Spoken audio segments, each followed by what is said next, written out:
Hello and welcome to Council Catch-Up on WSTO TV, TDS Channel 12, and Spectrum Channel 981, also on Roku, Apple TV, Fire TV, Android, and iOS. I'm Derek Westby, your host, and I'm here with Mayor Swadley to talk about the July 25th, 2023 City Council meeting. Welcome. Thank you. So we had the call to order and the public comment period, and then we had a couple of presentations. Do you want to talk about those briefly? Sure. We had a representative from Baker Tilly. Baker Tilly does our financial auditing for the city, and on an annual basis they come through and go through our books. So there was action that we took later on in the meeting on that. And then we had an update on the American Rescue Plan Act money that the city has allocated. So there's a spreadsheet that you can find in the packet, or if you watch the full version of the meeting, you can see how much funds have been allocated and what's still available. And then there was also a presentation from Director Weiss on the lead and copper sapling reports. And I believe that's the first one since we did the lead pipe upgrades. So that's all good news. And that's a good presentation that you might be interested in watching. All right. Then there was the consent agenda. There was nothing for an old business, but under new business, we had Aldermanic District 1 and 4 appointments. Yeah, so we had 2 vacant alder positions, and we were able to fill them both. We had 1 applicant for each position. So as part of the process, they fill out an application, they answer some questions, and then they come to the meeting and introduce themselves. So we had Christine Wozniak Scanlon in District 1, and Patrick Butler in District 4 had submitted their applications. They introduced themselves and explained, why they wanted to be on City Council and what they hope to accomplish. And then the council goes through the process of making a motion to select and ultimately approve them for their seats, and then immediately they're sworn in and they're ready to go. So we're pleased that we're back at full staff on the City Council. All right. And then we had Resolution 116 of 2023, accepting financial statements and management letter from Finance Committee. Yeah, so that was basically the Baker Tilly report that we received. And we don't actually approve the report, we accept it, which means we've received it. And basically what we do is we take that report, and if there's anything in there that we think we can improve upon, we certainly would do that. Most of the challenges that we have is really due to staffing. What the auditors like to see is they like to see as much separation of duties and checks and balances as we can, but with limited staff, there's only so much of that we can do. So typically we would have the department heads would, for example, approve the payroll, and then somebody else actually does the payroll. Or if somebody has a credit card statement, they would submit it, and then I would review it and approve it. So that way there are some checks and balances in place, but there's just definitely some opportunities where if we had more staffing, we could have more of those types of things for oversight. All right.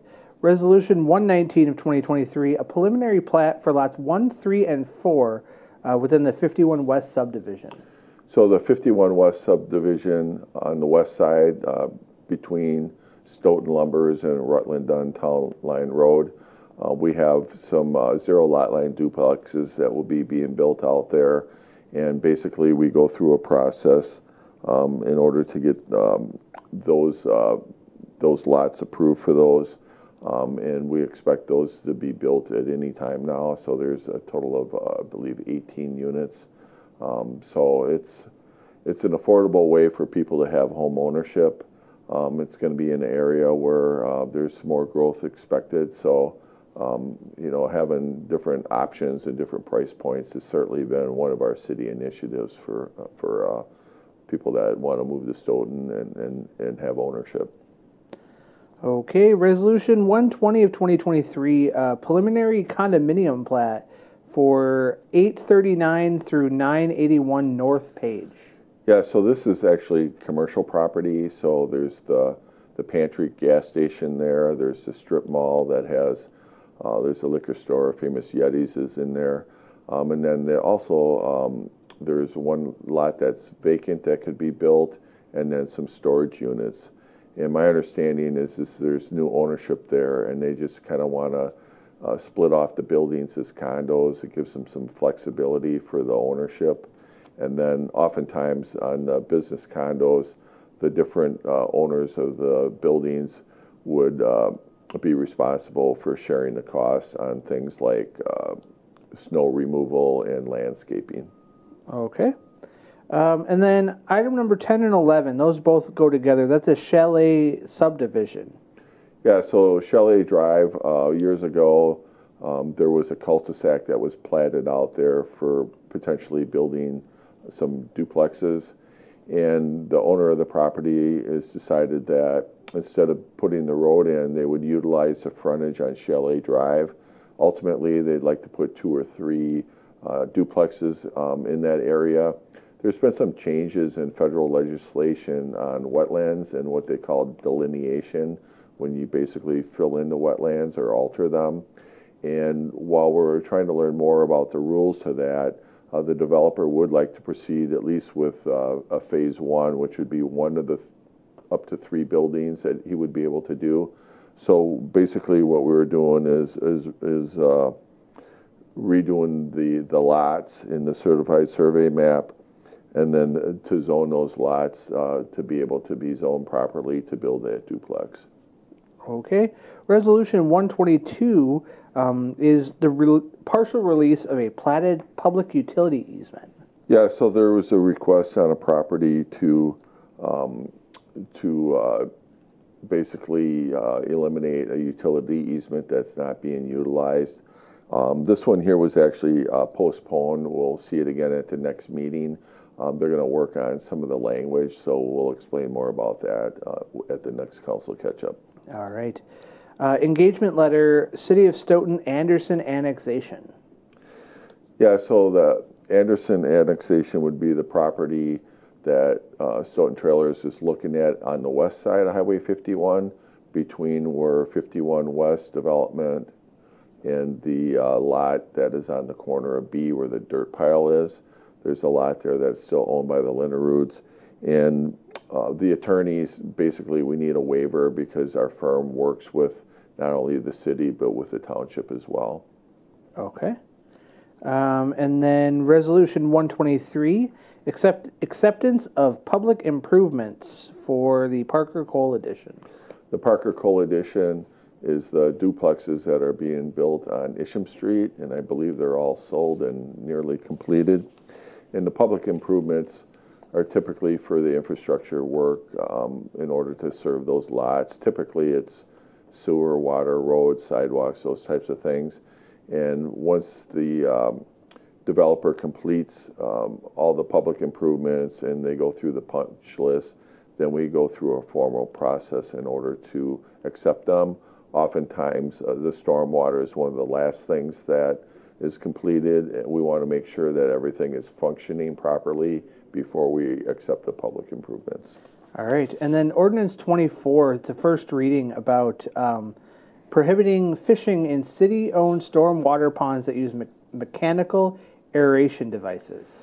Yeah, so we spent a fair amount of time last night trying to help the new council members. So if you do watch the full replay of the meeting, you'll be able to understand the difference between a resolution and an ordinance. A resolution is basically kind of summarizes what we want to do and why we want to do it. An ordinance is like a local law.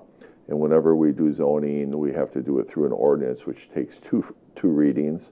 The first reading basically introduces it. The second reading is usually when we take the vote on it. Sometimes we do waive the first readings if it's a time sensitive or a public safety item. This particular one here was brought to Public Works. One of the retention ponds, there's been fish that have been put in there. We think maybe by birds or by people have put fish in there, and people like to go down there and fishing.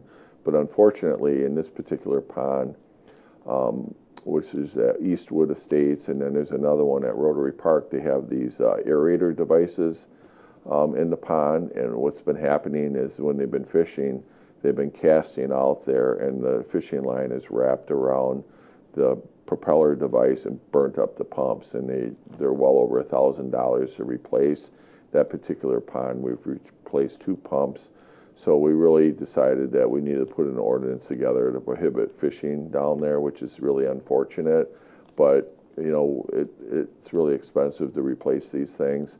It wouldn't affect any other retention pond that doesn't have the aeration device, so there will be some other opportunities in town for fishing. Okay.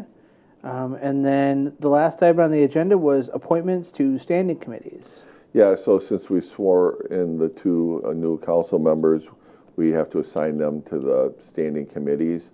The standing committees are made up of, there's 6 standing committees, and they're made up of a council member from each district.